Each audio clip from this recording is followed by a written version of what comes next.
The Burge Gym was a whirlwind of basketball excitement this weekend as McMaster University hosted the 2010 edition of the CIS Women's Basketball Championship.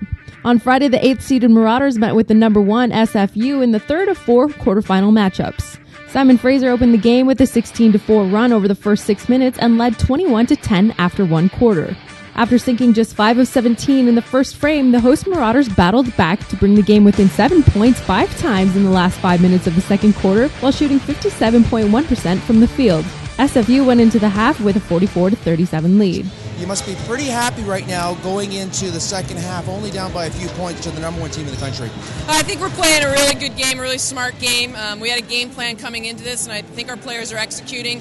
Few early moment jitters. We had some open shots that we didn't knock down, but now that we've settled down, I like the way we're playing. We're playing a physical game.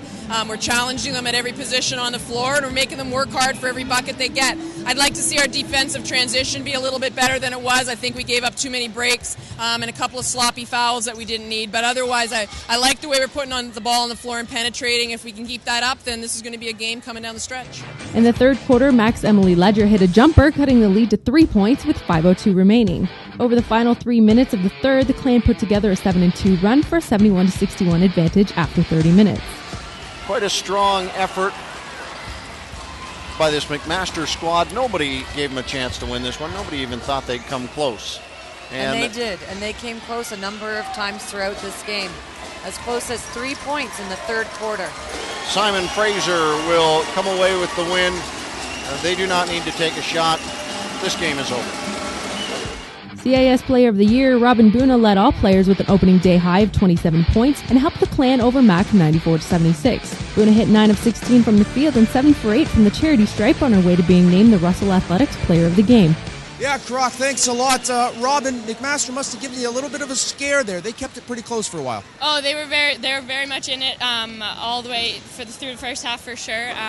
Crowd was really into it for them, which helped them a lot, and we just knew we had to keep poised, and I think we did that very well in the second half. On Saturday afternoon in consolation match number 2, the Laval Rouge et Or out-rebounded their OUA rivals 21-5 and ended the period on a 10-2 run for a 22-12 lead after 10 minutes. They held a 34-23 advantage at the half and were up 47-38 after 3.